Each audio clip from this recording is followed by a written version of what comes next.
Olá pessoal, aqui quem fala é o professor Anilton Fernandes da Escola Barão do Bonito. Inclusive, antes de começar a nossa aula, gostaria de mandar um abraço para os alunos e professores da Escola Barão do Bonito e também para o professor Robson Tavares. Bom, como tema da nossa aula, nós temos aqui reconhecimento de triângulos congruentes de acordo com os casos de congruência. Não vamos confundir congruência com semelhança. Quando a gente fala de congruência, a gente fala de mesmos valores. Por exemplo, se eu tenho um triângulo de lado 3, 4 e 5 e tenho outro triângulo de lado 3, 4 e 5, esses dois triângulos são chamados de triângulos congruentes, porque estão com as mesmas medidas. E semelhante é quando eu tenho o mesmo formato. Por exemplo, eu tenho um triângulo 3, 4, 5 e eu tenho outro triângulo de, por exemplo, 6, 7 e 8. São triângulos também, só que são medidas diferentes. Então, eles são semelhantes, não são congruentes. No começo do estudo da geometria, estudamos figuras congruentes, como sendo figuras que, quando se transpõem uma sobre a outra, coincidem totalmente. Entretanto, devemos nos perguntar como saberemos que figuras são congruentes, se estas estiverem desenhadas no papel. Afinal, nenhum de nós irá recortá-las para compará-las. Na geometria plana, é dito que dois triângulos são congruentes quando os lados e os ângulos do primeiro triângulo estão em correspondência com os lados e ângulos do segundo triângulo. De tal forma, os lados e ângulos em correspondência tenham a mesma medida. Se você observar o triângulo 1, você observa que dentro dele, a parte interna dele, você tem aí um ângulo alfa e tem um ângulo beta. Na parte externa do triângulo, você tem a letra A, que a gente chama de ponto A, e detalhe, essa letra tem que obrigatoriamente ter que ser uma letra maiúscula, que é para dizer que é um ponto. E um ponto representa por uma letra maiúscula. E lá em cima você tem aí a letra B, que é um ponto B, e para baixo aqui você tem a letra C, que é o ponto C. Quando você vai olhar para o triângulo 2, você observa que tem o A', que é para dizer que é congruente ao triângulo A, que tem A. E o outro para não ser mesma letra, e a gente representa por A'. Observe que na parte externa tem também ali o B', que é congruente com o triângulo 2, que é B. Observe que na parte interna desse triângulo 2, você tem ali um ângulo alfa', tá vendo? E na parte C, você tem o beta'. Então, esses dois triângulos são congruentes. Desse modo, para determinar a congruência de dois triângulos, olhamos para 6 elementos em cada triângulo, 3 lados e 3 ângulos. E comparamos as medidas. Lembrando que um triângulo ele tem lado, não é isso? E tem também o ângulo.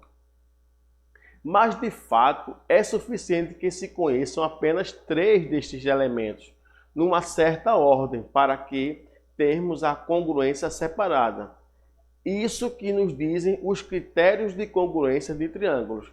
Veja, tem aí a letra LAL. Para quem não sabe o que é LAL, significa dizer lado, ângulo, lado. ALA, ângulo, lado, ângulo. E LLL, lado, lado, lado. E aí eu tenho LA e A0, lado, ângulo e ângulo interno. Veremos agora os 4 casos de congruência de triângulos. Primeiro caso, dois lados congruentes e o ângulo formado por eles, LAL, lado, ângulo, lado. Veja. Quando você olha para a sua esquerda da tela, você tem um triângulo nesse de ponto ABC. Observe que no ângulo A, você tem um traço só. No sentido horário, você tem ali um outro lado, que também é um traço, e no outro lado aqui você tem 2 tracinhos assim. Se você olhar para o outro triângulo, que tem DEF, observe que é DEF, e você tem no ângulo interno, nessa linha aqui eu tenho 2 tracinhos, né? E naquela linha ali eu tenho um tracinho. Observe outra coisa importante. Quando você vai comparar um triângulo com outro triângulo, se você no seu lado esquerdo disser ABC, no lado direito tem que ser D, E, F. Você não pode fazer isso não. A, B, C e depois eu fizer F, D, B, D, E. Não pode, tem que seguir o mesmo critério. Temos aí um caso de congruência, lado, ângulo, lado. Observe que no ponto A eu tenho um ângulo interno, aí eu tenho ali, mais um pouquinho para cima, eu tenho um lado, e aqui na parte de baixo eu tenho também um lado. Então, por isso que o nome é lado, ângulo, lado. Segundo caso, três lados congruentes, L, L, L. Vamos mais uma vez fazer a comparação. Da sua esquerda eu tenho um triângulo também, A, B, C. Então, de A para B, ó, isso aqui é um lado, eu tenho dois tracinhos. Para a sua esquerda, né? Eu tenho um tracinho e depois três. Quando eu vou ver para o outro triângulo, mesma coisa. Lembrando que se você fez A, B, C, nesse tem que ser D, E, F. Então eu tenho dois tracinhos que é congruente ao AB. Ou seja, o lado DE é congruente ao lado AB. O lado EF é congruente ao lado BC. E o lado DF é congruente ao lado AC. Por isso que é LLL, lado, lado, lado. Outro caso, ó. Veja, eu tenho aqui o triângulo DEF. Veja, de D para E tenho dois tracinhos, de E para F eu tenho um tracinho, e de DF, ou também posso chamar FD, três tracinhos. Agora eu tenho o terceiro caso, dois ângulos congruentes e o lado compreendido entre eles congruentes, ou seja, é o caso ângulo, lado, ângulo. Então, se você olhar para a sua esquerda mais uma vez, eu tenho o triângulo ABC. No triângulo A, você observe que na parte interna tem um ângulo e tem um tracinho. Quando você vai olhar para o triângulo que está à sua direita, você tem um triângulo que tem lá em cima o D e dentro dele, ou seja, a parte interna do triângulo, tem um ângulo e tem um tracinho. Quando você vai ver para o ponto C do triângulo que está à sua esquerda, você tem dois tracinhos.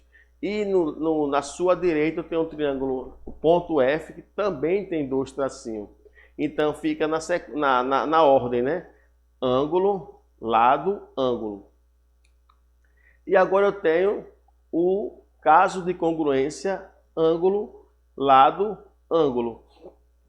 Então eu tenho aí, ó, o ponto A eu tenho um ângulo, aí de A para C seria o lado, e a parte só do C ali, a parte de dentro, que você observa que tem dois tracinhos, então é um ângulo. Quarto caso, um lado congruente, um ângulo adjacente, só lembrando, adjacente é aquilo que está junto. Um ângulo adjacente e um ângulo oposto a esse lado congruente. LAA, ou seja, lado, ângulo, ângulo. Então aqui eu tenho um triângulo do seu lado esquerdo, o triângulo ABC. Então, de A para B eu tenho um traço, né? De B eu tenho um ângulo dentro, eu tenho um tracinho, e C eu tenho dois tracinhos. Quando você vai olhar para o outro triângulo que está à sua direita, eu tenho aí o triângulo de lado DE, quer dizer, DEF, ou seja, de D para E tem um traço, dentro de E, no ângulo interno, eu tenho um ângulozinho com um tracinho, e F eu tenho dois tracinhos. Portanto, esse caso de congruência se chama LAA, quer dizer, lado, ângulo, ângulo. Eu tenho aqui, ó, lado, ângulo, ângulo. Eu tenho o triângulo ABC. E se eu quisesse dizer o triângulo ACB, fazer diferença, estava no mesmo. Então eu tenho aqui, ó. Agora, quando você tem dois triângulos, do jeito que você lê um, tem que ler o outro. Então, se eu tenho o lado AB, eu tenho no lado de AB eu tenho um traço, B dentro eu tenho um ângulo e C eu tenho um ângulo e dentro tenho dois tracinhos. Então, esse é o caso de LAA, lado, ângulo, ângulo. Atividade proposta. Nessa atividade, será trabalhada a congruência de triângulos através do Tangram. Passo 1. Comece com uma explicação sobre o que é Tangram, como surgiu. Então, você vai fazer uma atividade de pesquisa aí, como foi que surgiu o Tangram. O Tangram é um quebra-cabeça chinês formado de 7 peças. Um quadrado, um paralelogramo, dois triângulos isósceles. Só lembrando, triângulos isósceles então, são dois lados iguais. congruentes maiores, 2 triângulos menores, também isósceles e congruentes, e um triângulo isósceles médio.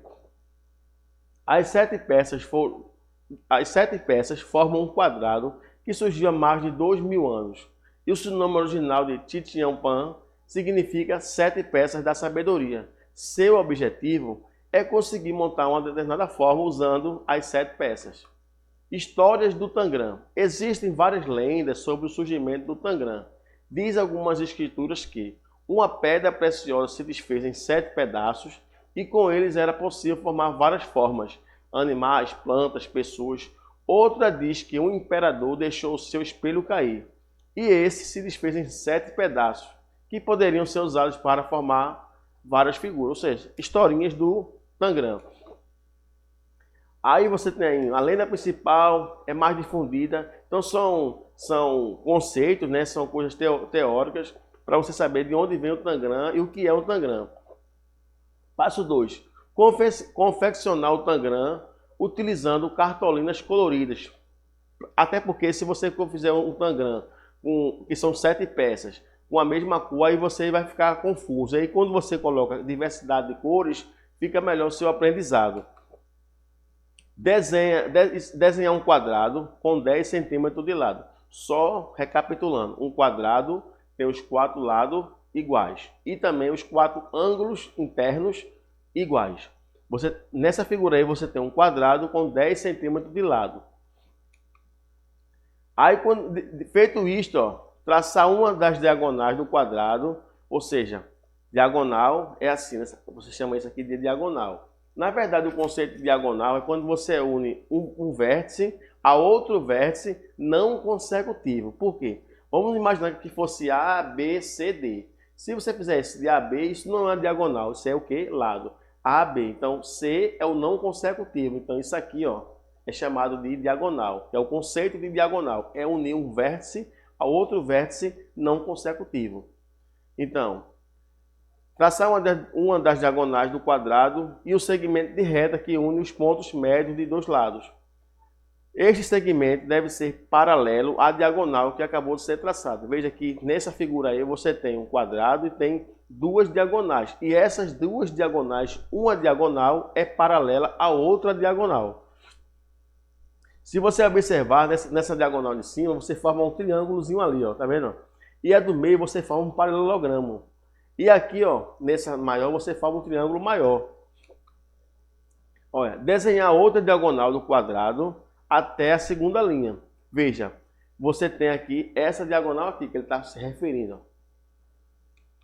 Traçar o segmento de reta conforme a figura. Observar que esse segmento é paralelo a 2 do lado do quadrado. Bom, para quem não sabe ainda, né, de repente, o que é paralelo? É quando você tem, por exemplo, assim, ó, isso aqui é paralelo, se eu fizer assim, também é paralelo, e assim vai. E aí você viu que o Tangram está pronto aí, ó. Você tem aqui embaixo uma figura amarela, que é um triângulo, essa laranja também é um triângulo, ali ó, no azul também é um triângulo, essa vermelha aqui, ó, outro triângulo, a verdezinha ali, ó, outro triângulo também. Essa roxa, você formou um quadrado e um verde mais escurinho ali, você formou um paralelogramo. Passo 4. Identificar todas as peças congruentes no Tangram. Confeccionar diferentes figuras com as peças do Tangram.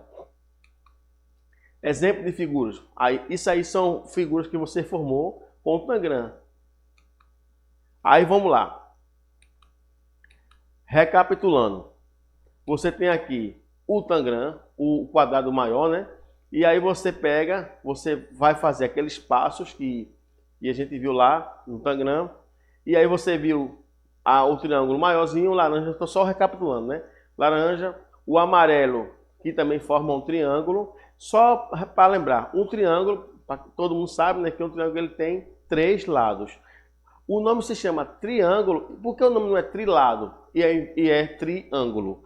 Veja, um triângulo ele tem 3 lados, mas também tem 3 ângulos. Então, se alguém disser que para você um trilado, não está errado, está certo também. Porque tanto faz, um triângulo ele tem 3 lados e tem 3 ângulos internos e também tem 3 ângulos externos. Só uma questão conceitual. E aqui, ó, recapitulando, o roxo você tem um quadrado, o vermelho aqui você tem também um triângulo, o verde escuro tem um paralelogramo, azul escuro ali você tem um triângulo também, e no meiozinho ali, no verdezinho ali, ó, você também tem um triângulo. Então aí você confeccionou o Tangram. E aí você com essa confecção do Tangram, você forma aí algumas figurinhas aí, ó, que foi feito proveniente do Tangram. Bom, aqui tem um site, né, que é www.educacão. Só lembrando que em internet você não usa cedilha nem usa tio, né? .pe.gov.br/CPAR/. Bom, espero que vocês tenham aproveitado, né? E vocês vão praticar aí, sempre dando uma olhada lá no aplicativo Conecta aí. Lá vocês vão ter acesso ao YouTube com todas as aulas que são ministradas através do EducaPE, não só de matemática, mas como também de todas as disciplinas, e aí vai ajudar vocês no ensino-aprendizado para que vocês possam ter mais conhecimento das seguintes disciplinas. Deus abençoe a cada um de vocês e até a próxima.